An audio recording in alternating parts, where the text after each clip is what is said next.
Hi, this is Mark Hoke. Has out-of-control inflation, gas prices, and grocery costs wrecked your wallet? Then check into automated day trading with Trading Made Easy. Trading Made Easy has spent 5 years helping people put cash in their pockets with their simple-to-use day trading software. So if you're ready to leave that 9-to-5 job behind, visit TradingMadEasy.com or call 800-971-4160 to sign up for a free live training seminar right now. That's TradingMadEasy.com. 101.5 FM, 720 AM, KDWN, the talk of Las Vegas. Ladies and gentlemen, welcome to the #1 professional wrestling radio show in Las Vegas. This is the Mark Hoke Show. The Mark Hoke Show. 1 full hour of wrestling news, entertainment, and lots of Sin City surprises from inside the squared circle. Now, let's bring on the tag team of Andrew Fish Fain, Joe DeFalco, and your host, Mark Hoke. Well, howdy, everybody. Howdy, howdy, howdy, as the kids like to say. If you don't know what we're talking about, you'll find out. But apparently you're that uncle that kind of scared you a little bit. Yeah, he's real, and it's not good. But, of course, I'm Mark Hoke. Thanks for being with us on the Mark Hoke Show here on KDWN 101.5 FM, 720 AM, the talk of Las Vegas. And I am here with my co-pilots, the gentleman that helped me keep this ship from crashing, not unlike the plane, apparently, that the boys in the AWA were using back in the day. Andrew Fish Fain sitting over there. Fishman, what's going on? It's another Sunday. That's it?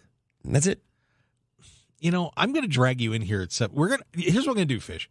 I'm going to take you to do your sports bets at about 6 o'clock, and then we're going to get you all caffeined up. Yeah, it's already done that. Yeah, well, we're gonna double dose you. That's what we're going to do. If you say so. Okay, and I say so. I do. My show. And of course, from future stars of wrestling coming off an amazing night over at the Silver Nugget, all sorts of shenanigans and hijinks going on over there. Joe DeFalco. Joe, how are you? Doing all right, a little tired, but we had our annual Halloween show last night, so that ended up being, good for the fans. They love seeing the gimmick battle royal. The younger guys dress up as their favorite wrestlers, so it's always a fun little battle royal match that we do in character. Oh, that sounds pretty cool. Well, glad you had a fun. Did the gobbledygooker win it? No, actually, the Big Show won it. Oh, okay. The Big Show. Yes, Mondo Rocks performed as the Big Show. Oh, very interesting. Well, that sounds like a fun night. Of course, you want to check out what's going on at FSW Vegas. Well, that's FSWVegas.com. Pretty simple. And plus, if you want to be a wrestler and maybe get your butt kicked by Matt Vandegrift, you can get tutelage down there as well. So go to FSWVegas.com and check it out. He's running scared. Trust me, Yes. He's not running scared. Another big victory last night from Matt Vandegrift beating Jordan Oasis. Yeah, he's looking good. Looking good. And I spoke to Vandegrift at Mecca. He's not running scared from you. He should be. No, he shouldn't. Absolutely not. Not for a second. No. But there are a few people that might be running scared out there in the world of professional wrestling. A lot of, not a massive news week, but some interesting stuff going on. And I suppose let's lead it off with everything with this whole situation with AEW. Apparently, All Elite Wrestling and the gang over there have completed their investigation. It is over. It was all, it's such a bunch of BS. Well, they did what they had to do. And the funny part here is, of course, Ace Steel was fired a couple weeks ago. Somehow, stunningly, to his dismay, I don't know how he was not aware that could happen, considering he bit somebody and hit someone with a chair. I'm sure he's shocked that the sun rises every morning, too. Yeah, absolutely. He was protecting the dog. Come on. He was protecting Kenny Omega's dog. That story, by the way, bogus. Just so we know. No, that's CM Punk's dog. Yeah, it's CM Punk's dog. But, yeah. But it was a dog. Got hit with the door. The dog was right by the door and got hit with it. Supposedly, but that apparently has been debunked. Are you accusing these guys of saying inaccurate things? Possibly. I think that accusation is very fair. Very fair. They're adults. They would never do a thing like that. No. God forbid. No. But apparently the Young Bucks and Kenny Omega were backstage at Dynamite this week. They're animals. So wait a minute. They've been cleared and they're okay to come back? But CM Punk and Ace Steel aren't? Wow. Didn't see that coming. No, definitely not. But here's the weird thing about this story to me is that CM Punk, they've said that they're going to buy him out and they're negotiating over how much time he's going to have to sit out, but they haven't made an announcement yet. And this is what is kind of strange to me about the whole thing. Is you would think that if CM Punk was officially done with the company, that someone at some point would have said something. And I'm still wondering if something is happening behind the scenes that they are kind of holding back on. But the longer they wait to announce it and actually release him, the longer the non-compete clause goes. So if they don't release him for another month, then that's an extra month that he's in non-compete. So the longer it takes, the more he's not going to be anywhere else. Yeah, I'm just really curious that they haven't officially said, "Hey, you're out of here." He's going to be. Yeah, we're talking about, of course, there's rumors Triple H wants to have him come back. Maybe they're not sure, but I still wonder, guys. I don't even think it's Triple H, because you have to remember when Punk was doing that backstage show for WWE, Fox wanted him to come back. Fox wants him back on SmackDown. But first, do you think they did whatever they could not to have him come back? I don't see him coming back anywhere. I would tend to agree with you, but if Triple H has always been one, and I hate to use this term because it's the term they use all the time. If it's best for business, that's what they're going to do. And if Fox says we want him and they're able to get him, that's going to be huge for their business, and especially when it comes time to re-up the contract. Well, I have hesitancies on both sides. Because number one, to me, if you're looking at what's best for business for AEW, to me that would be figure out a way to work this out. Now, I know that the locker room's against him and everything else, and he really screwed up. And I'm not saying he's going to be coming back, but wouldn't it be best for AEW if they could find a way to? The biggest difference is AEW doesn't have the structure that WWE has, which is why he would succeed more in WWE, because it's much more structured. The lanes are much tighter in WWE than there are in AEW, and that creative freedom and then the freedom he has to roam is where he can get into more trouble. He can get into less trouble in WWE just because it's so structured and so tight. Joe, what do you think about that? I think he's burned too many bridges, and the thing is, if this was the only issue and incident that happened with him in AEW, then I could see them possibly doing it. But I think this was just the straw that broke everything's back. It was like you just, over the last months before all this happened, you just started hearing different things about a lot of people just not happy with the way he was. And, whether this is the perfect storm to get him out. And, you're talking about buyouts, but it's like if, in situations you've seen in other sports where if it's kind of detrimental to the business and things that you've done, you don't get paid. It's kind of like now it becomes a lawsuit because, you got fired for cause. And if you get fired for cause, then the company's not responsible to pay all your back money. So the question is, do they want to fire him for cause, but they figure it's going to take too long or whatever it is? And, in the past you'd say, let him move on, WWE. It's like, I think there's too many people there that have issues with him from before. And then they saw what happened in AEW, and maybe they were saying, hey, time heals all wounds. But after they see, because I'm pretty sure all the WWE guys, and they're tight with a Jericho and a Moxley, and they're going to say, yeah, this guy's out of his mind. He did this and he did that, because there's so many things that we don't know that may have happened that, you heard little things, but you never really heard exactly, the meat and potatoes of it all. So I kind of, again, could I be wrong? Absolutely. But I don't think he's coming back anywhere. I see two issues. And one is that Tony Khan has to shoulder as much blame as anybody else because he allowed it to happen, especially during the presser when he was sitting right next to him. And secondly, the biggest problem with firing him for cause and then having a lawsuit is that's going to air some dirty laundry that maybe AEW, and I don't know what it is, maybe AEW doesn't want to get out there because in a lawsuit, anything's going to be fair game. Right. And well, I've heard a lot of dirty laundry about Tony Khan, so, has he done something in front of a CM Punk that, maybe they don't want to be exposed and they say, hey, here's $10 million, shut the hell up and get out of here. I mean, they could do what the Rockets did with John Wall last year, which is basically pay him to stay home. I almost wonder if that's what's going to end up happening. I really do.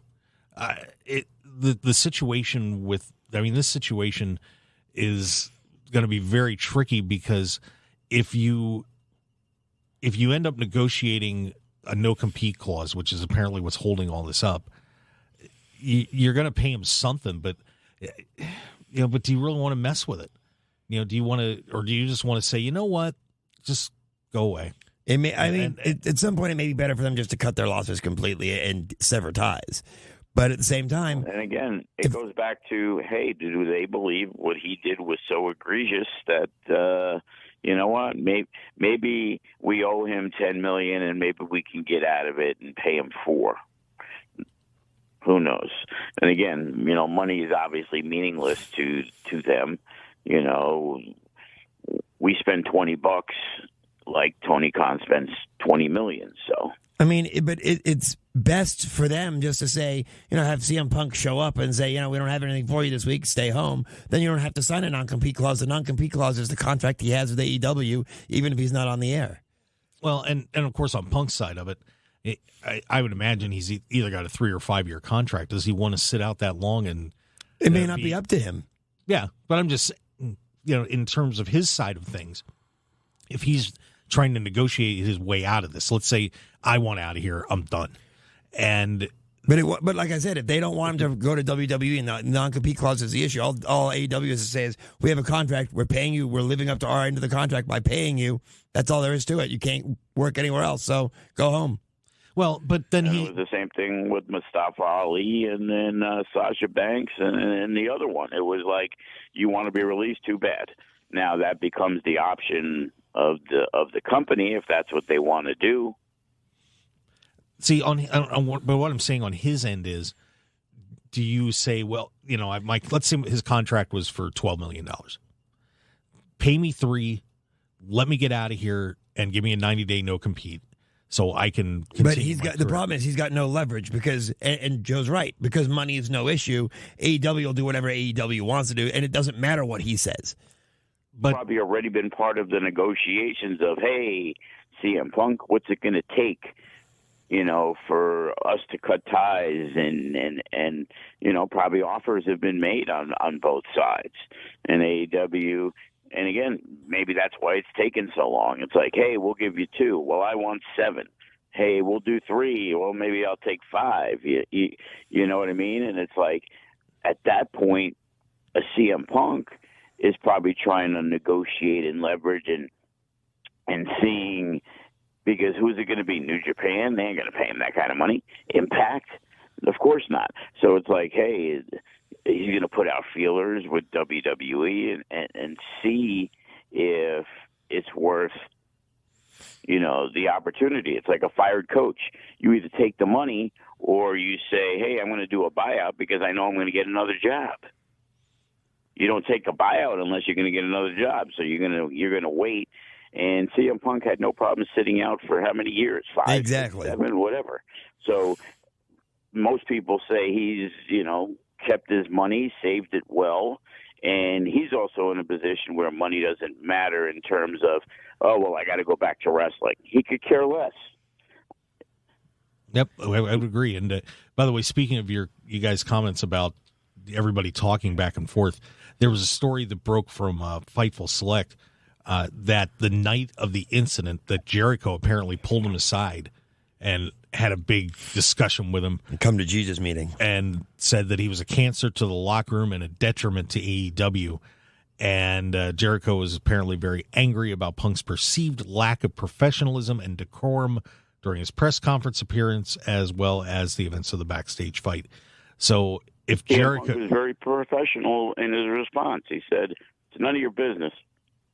Yeah, and I just wonder that I just wonder if he was out the door at that moment too. I mean, it's this whole thing is just bizarre. I think Punk doesn't care, and he wants if he feels like if he's going to be released, he wants to punish AEW the best way he can, or whatever it is, and cost them the most amount of money, and piss them off the most by doing something like joining W. Even if he doesn't want to, he may want to do it just to piss off AEW. Well, and let me ask you guys this though: do you really think that WWE wants him back?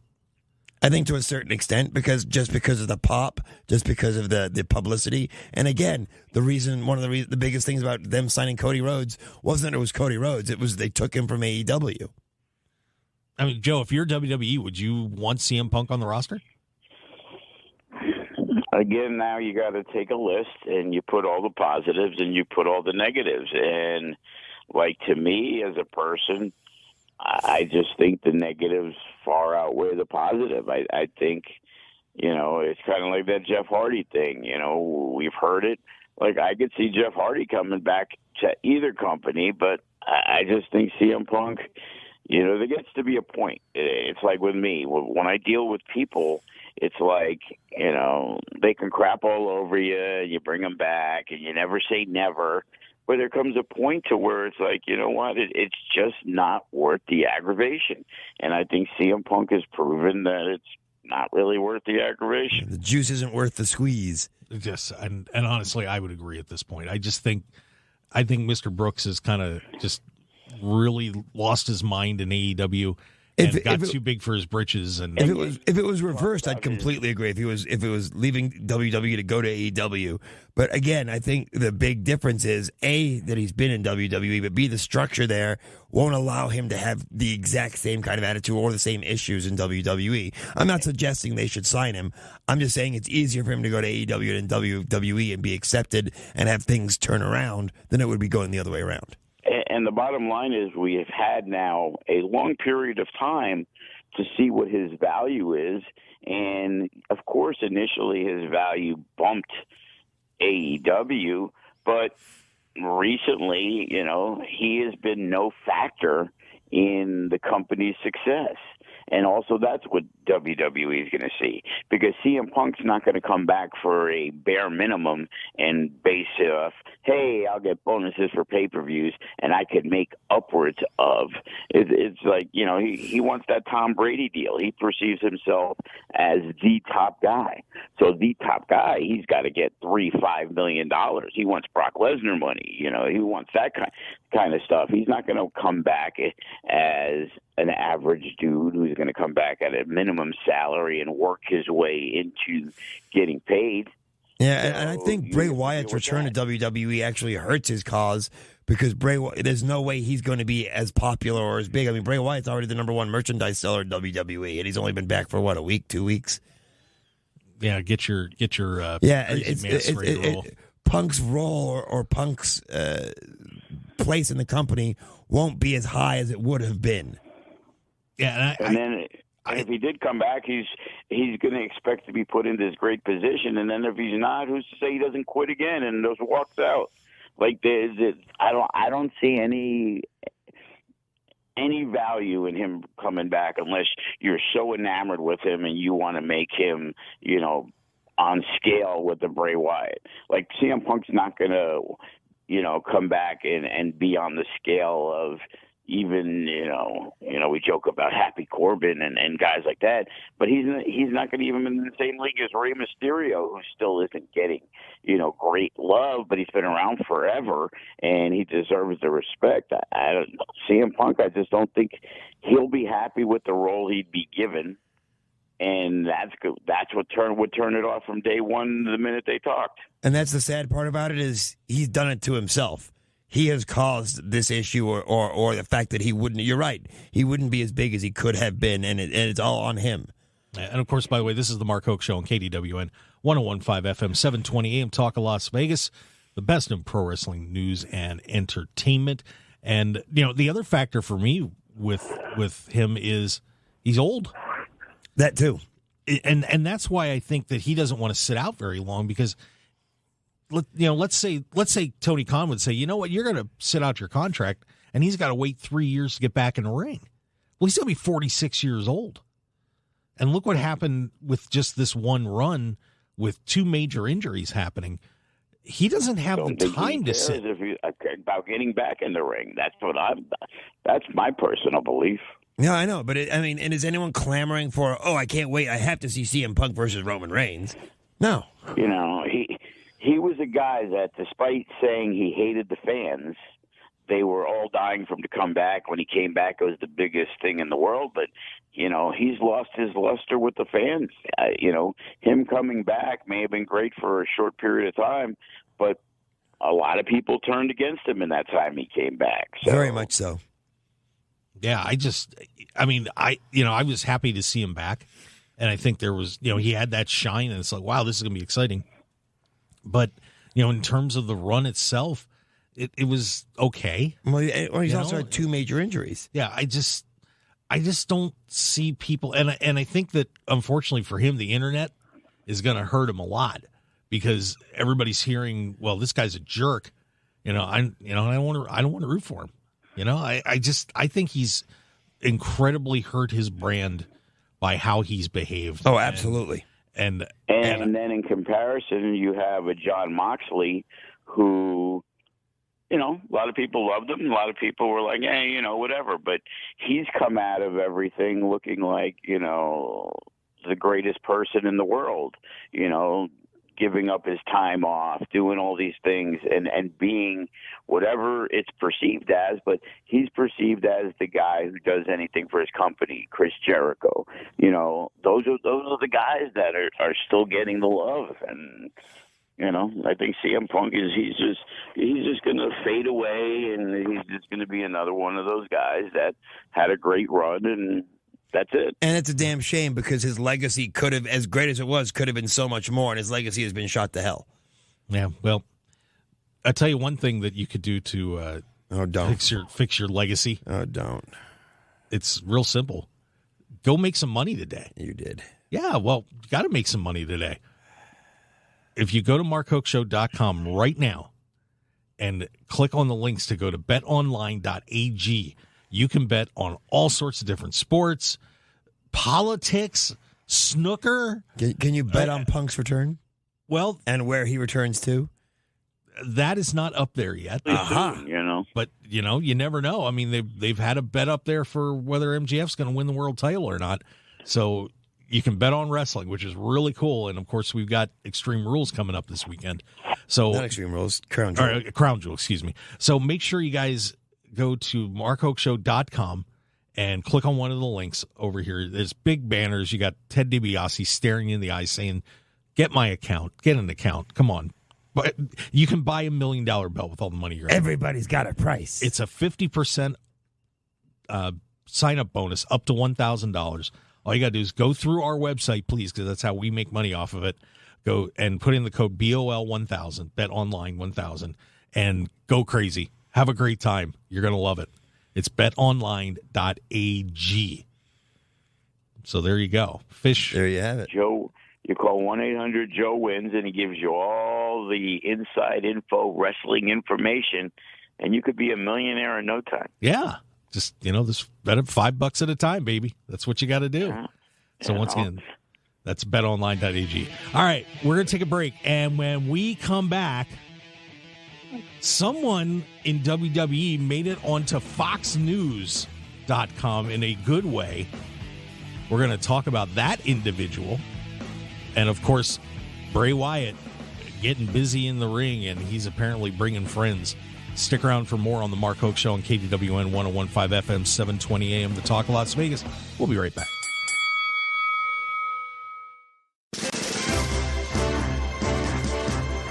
When it comes to having the right attorney in your corner, you want to have a proven winner on your side, and Russell Dutch Boyd of VegasCounsel.com knows how to win in Las Vegas. Boyd graduated at 18 years old from law school and is also a 3-time World Series of Poker bracelet winner. And no matter what legal challenges you're facing, Boyd will help you through it all. As a litigation attorney, he covers multiple areas of law, including personal injury, business law and startup, cyber law, and crypto clients, and whatever else you might need to navigate the legal waters of Las Vegas and beyond. Just visit VegasCounsel.com to set up your free initial consultation today. That's VegasCounsel.com and let Dutch Boyd help you win today. Once again, that's Russell Boyd at VegasCounsel.com.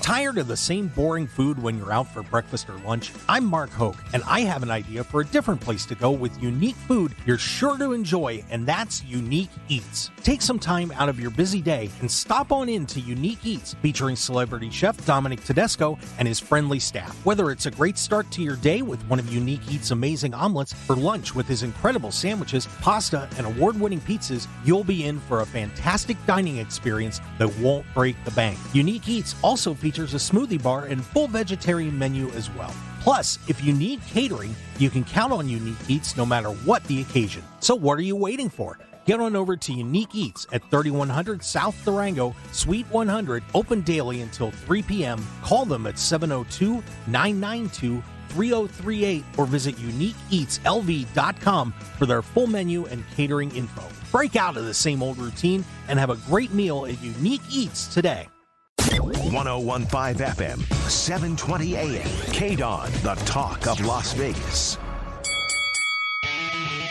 Now, let's return to the Mark Hoke Show. The Mark Hoke Show. Here again, your host, Mark Hoke. All right, and we are back here on KDWN 1015 FM, 720 AM, the talk of Las Vegas. It is the station so darn nice, it's on your dial twice. Fish! Did I say it out loud? Fish! What is your problem? I am having an issue with you today. Why I want Vandergriff. Joe, will you do me a favor? Can you please just get Vandergriff in here and let's beat this fool up? Can we do it? Well, he can come to the school anytime he wants. Matt's usually training more than just about anybody that we have. It shows, too. So there you go, Fish. I'll video. We'll put it up. I've learned how to do a code red from Scarlett, so you know. Yeah. You should have seen what he did from the top rope yesterday. Oh yeah. Oh, tremendous. Yeah, Vandergriff is. That guy is so going somewhere very soon. Yeah, Joe. It's like he's always working on something different, not relying on the same old hits. Yeah. It's like. Kind of like the old days. Remember, it was like, oh, DDP, he can hit the diamond cutter from anywhere. And it was always like, where's he going to do it from, today? And it was like Matt Vandergriff, it was something with the top rope when he got whipped in. And I was just like, holy cow. And, the crowd was just like, always can't be looking at your phone at a Vandergriff match. I'll tell you that. No, you can't. No, and he just wrestled Kenny King at Mecca, and those two just, to me, had the best match of the night, I thought. But that's just me.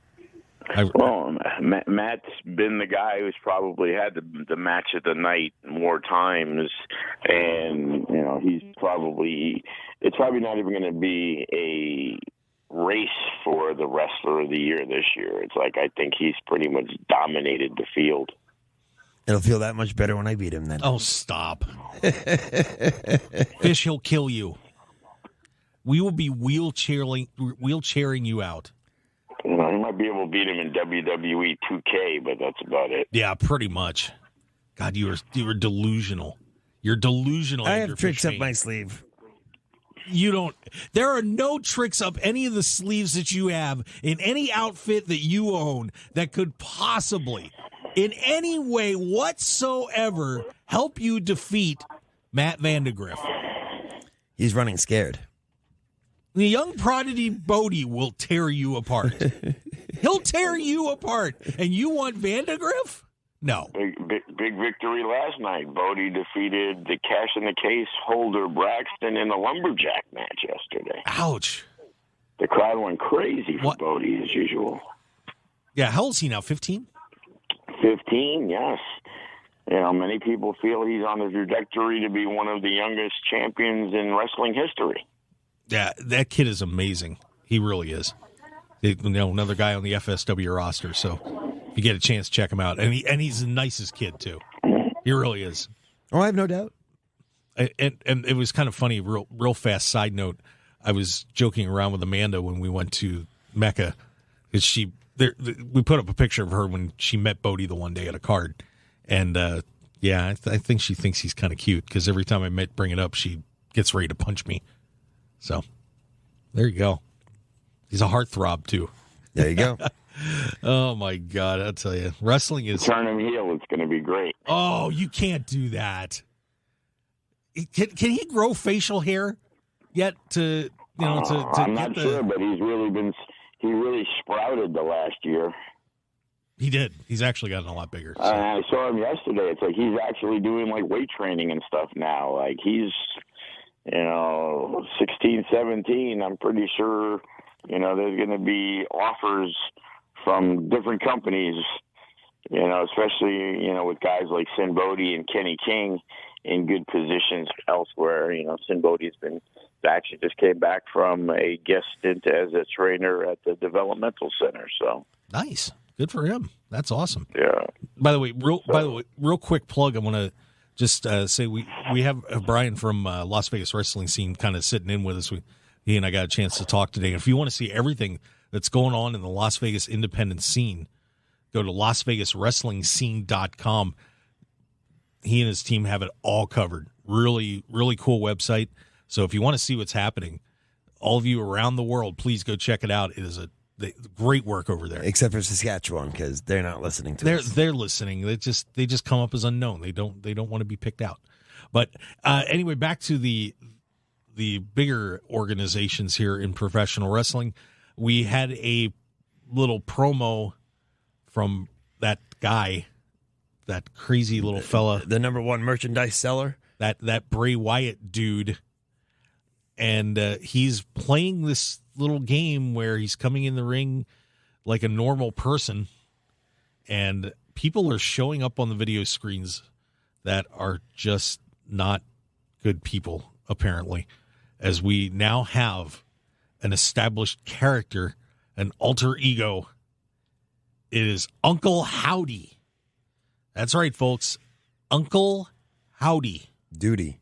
No, it's an alter ego. Maybe it's Bo Dallas. I don't know who this is. It's very interesting. He's kind of saying that, when Bray's being sincere in the ring, that he's not being sincere and he's going to destroy everyone. I have to say the makeup job and everything was pretty cool. I like the top hat with the barbed wire around the rim.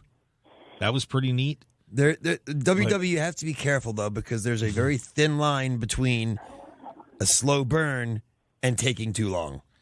I would agree, and my worry, and I said this from the start, that this whole thing could get very convoluted very quickly, and I hope that if they're coming up with an alter ego or something like that, that we don't see another one and another one and another one. I just hope they have an end game. Well, I'm sure. Well, and yeah, that is an issue that they've had. Hopefully, that Rob Fee will help out with that. But your reaction, guys, to what they're doing so far with Bray Wyatt and this Uncle Howdy character. Like I said, it's all good as long as they know where they're going with it. If they can't decide where they're going with this and they're just stringing it along, then this is going to end up being like Otis winning the Money in the Bank. It's going to be pointless. Joe, what did you think of that? Well, what I think is they have to be careful more about how supernatural it kind of gets. Mm-hmm. The last time they did it, it started getting a little bit far-fetched, and that's what they have to worry about. Obviously he's extremely creative and doing everything, but what happens when the matches start? You know, where does it go? Because eventually he's got to have 15-minute matches.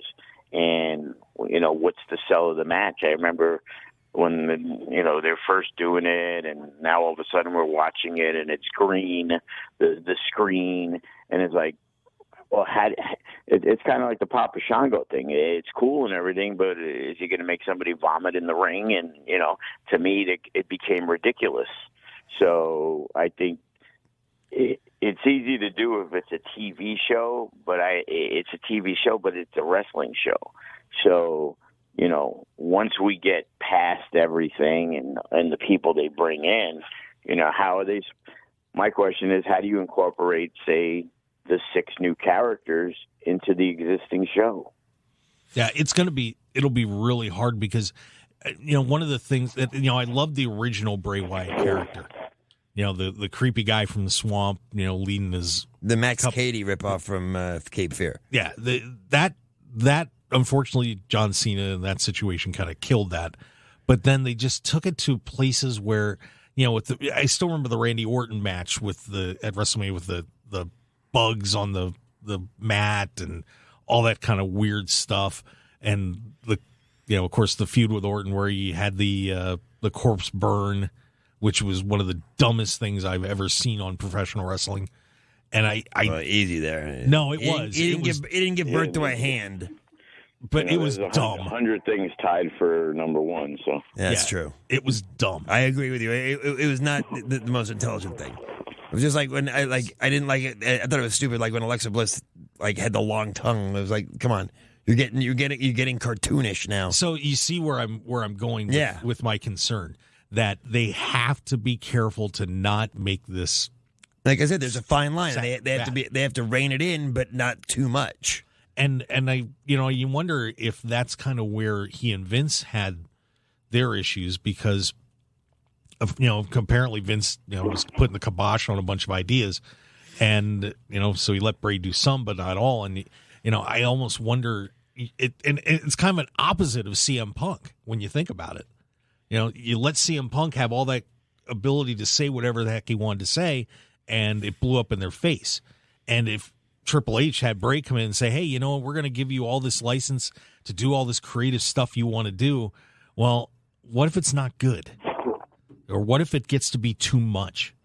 And that's what I'm worried about with this. I don't want to see this get ruined. Is not everything's going to be good, How many times are you going to put Happy Corbin on TV? How many of their segments? The thing is, when the Bray Wyatt segment isn't good, more people at least are going to be watching it.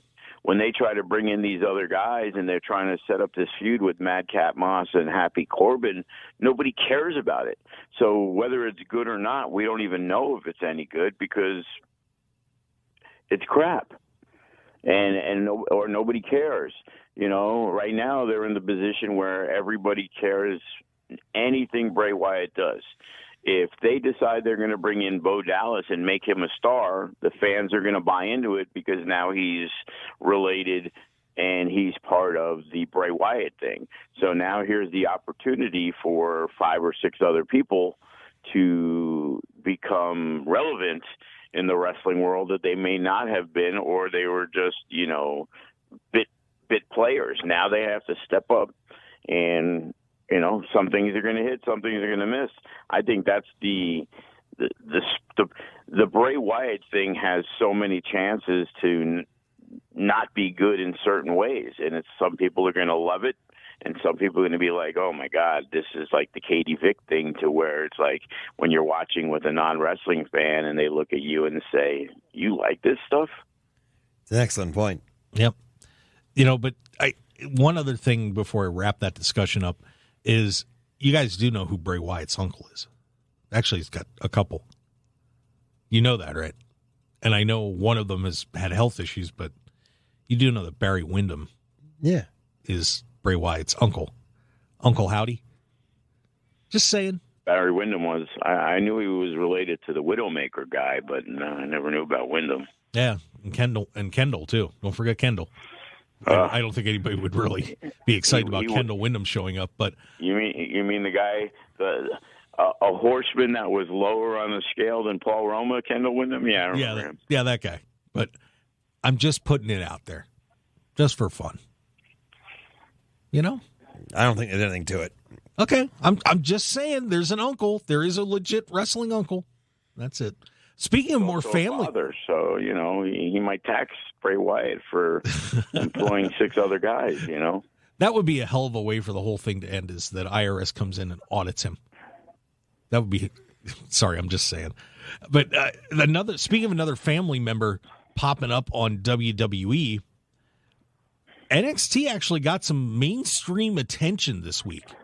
And I don't know if you saw it, but I was shocked to see that this was on Fox News. It wasn't Emma coming back to SmackDown? No, it wasn't Emma coming back to SmackDown. But Iris is back in WWE. You got his own show again. No, God, I hate you guys. Eva Marie? Are you okay, guys? Say what you got to say. Get them all out. Dominic Mysterio turning heel? Come on, Joe. You have any? What do you got? I'm good with the Tyrus thing. Okay, thank you. Nobody's good with the Tyrus thing. The Rock's daughter made her debut on NXT this week. Her debut. She is part of the stable, the Schism, and popped up as the mystery hooded figure that they had flying around out there. She is known as Eva Raine in How WWE. crazy is it that you have the Rock's daughter on your show and you don't use her last name either? Well, you know, and that was interesting because I was going to get to that she actually was discussing that in an interview. But just in terms of, you know, she showed up on NXT this week. Of course, 4th generation, which everyone is saying that's the first time that's happened. And I suppose it's a legit possibility. But, you know, she came in, cut a promo. We'll see where that all goes. But are you guys excited to see this move with her? You know, because she said this is her family now and all that kind of stuff. And, you know, so obviously trying to push herself maybe away from the legacy of The Rock to get out on her own. What do you think, fellas? Well, she better stay on the legacy of The Rock because nobody's going to care. She'll just be another person. It's like I'm waiting for the, The Rock's daughter versus Mankind's daughter in the feud to settle 2026. I completely agree with Joe. I think that it's an absolute mistake. I think as much as you don't want to ride the coattails, the only reason why anyone's going to care is because she's The Rock's daughter. Yeah, and she probably has no skill set right now to be considered anything, but because it's The Rock's daughter, they're going to get press. Yeah, and she actually addressed the issue that you guys mentioned on Twitter, where she said, I could build my entire career around my father and people would still bash me anyway. So to a point, I get it because she's kind of in a no-win situation with that. Because if she comes out and says, well, I'm The Rock's daughter, hi. You know, but I disagree because the way to win is to come out and be a great wrestler. Well, yeah, definitely. But I'm just saying in terms of the identity of who she's going to be. Yeah, but trying to hide the identity by changing your name, I think, is worse. Because then when people people who don't know, people who are the casual fan who don't know and find out, they're like, why didn't you let us know earlier? Yeah, and look what happened in the past. Like Ted DiBiase Jr., he was devoid of any of the personality his father had, and despite trying to push him down people's throats, they had to release him because nobody cared. He was nothing like his dad. And the same thing with Curtis Axel. Right. Again, two of the most entertaining guys in the history of professional wrestling have kids. And it's mind-boggling how they don't have 1 ounce of that charisma. Yeah, I mean, I thought the promo was fine. Yeah, I mean, she's raw. She'll get better, but didn't they push Nia Jax as a relative of The Rock? And how did that fare? Yeah, it's like you eventually, and sooner rather than later, you're going to have to stand on your own. And, Randy Orton was way better than his father. So, it was easy for him. His father was, a lot of people don't realize how big a star Randy Orton's dad was. He was ace. Yeah, Cowboy Bob Orton. I'm even going back to the grandfather. Yeah, his grandfather. People don't know that about Orton. I mean, his grandfather was a very popular wrestler. But I do believe Bob Orton's in the Guinness Book of World Record for the longest time to heal a broken bone. Probably. It was a great cast. But, it is very tricky for these kids to come in, and especially when their parents have such an incredible legacy. I mean, it's got to be impossible. It's got to be not impossible, but it's got to be very difficult to try to live up that legacy too. So I understand why she doesn't want to, but in this industry, I think you almost have to acknowledge the bloodline. Well, and that was my problem with Braun Breaker and the whole thing too. That when Breaker first came in, that they didn't acknowledge he was a Steiner and just pretended like, there was one mention of Dogface Gremlin, if I remember right, early on, until they. I thought they did mention it. They just had to have a different name. Yeah, well, they eventually did, and they brought Rick and Scott in, or Rick in, and had him be involved. But. You could look at it two ways. It's like, okay, let's see if this guy could fly on his own, and then when we do that, it makes it even bigger. But my thinking is, you let people know, because, especially on an NXT. If this girl comes out, what's her name? Eva Raine? Eva Raine, yeah. Okay, she comes out, and nobody knows it's The Rock's daughter. If she's garbage, people are going to know it's garbage. If they say it's The Rock's daughter, she has a chance to really fall quickly, because they're like, oh, it's The Rock's daughter. It's the only reason she got a spot on the show, because she's terrible. So, there's so many different ways to look at it, but they're getting signed because they're related. Solo Sikoa got signed. We thought he wasn't ready yet. We thought it was going to take him a while before he got signed. We were pretty certain he was going to get signed, but it was just like, oh crap, he's leaving next month. And it's like, he hasn't had that many matches, but they didn't care, because they felt that the bloodline of what he was doing, that they would be able to, take him. And granted, his skill set for a guy as inexperienced as he was very, very good. But he was a lot greener than a lot of other people that had been around. But he picked it up, and look at him now, so. To steal a line from Sami Zayn, he's feeling very oozy. Yeah. Yes. Yes. I've never seen The Rock or The Rock, Roman Reigns or Jey Uso laugh as hard as they did when he said that.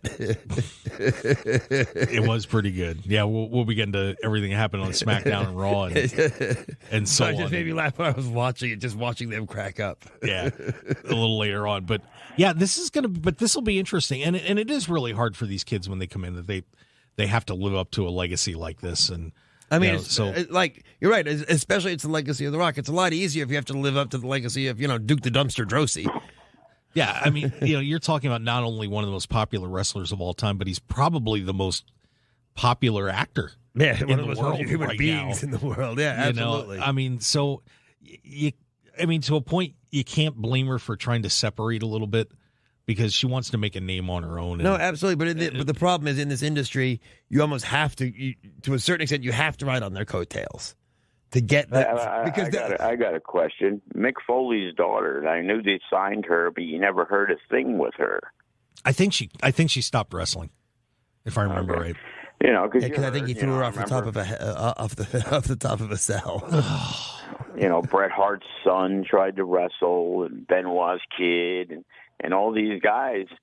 And Ric Flair's kids, obviously Charlotte, and Charlotte's a great example. She's made her own reputation, her own name for herself, obviously, because she's uber talented and great at what she does, but she also used the Flair name. Yeah, and then you have Brian Pillman Jr., who's struggling with that. He's okay. But again, because he was getting pushed because of the name, and he was nowhere near ready. David Flair was the worst. Right, but Brian Pillman doesn't have, and as great as Brian Pillman, his dad, was, the legacy of living up to Brian Pillman is a hell of a lot easier than living up to The Rock or living up to Ric Flair. Yeah. So, we'll see where she ends up.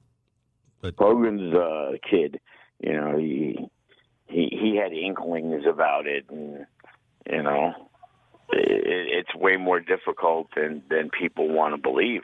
Yeah, and getting that extra pressure, not easy. No. Yeah. Well, you know what they should do, though? Oh, good Lord. You know what they should do to take the pressure off? They ought to go grab breakfast right now, because if you guys are driving around out there and you need something to eat, I'm telling you right now, get over to Unique Eats.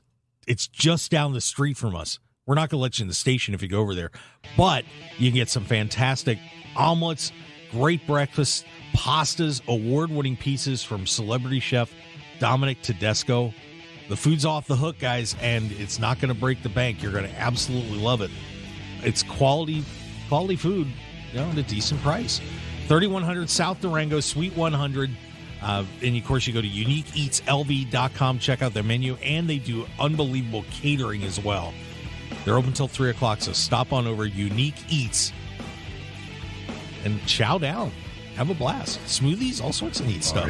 Hey, we'll be back with more here on the Mark Hoke Show. Second hour coming up. More pro wrestling news and entertainment on KDWN 101.5 FM, 720 AM, the talk of Las Vegas.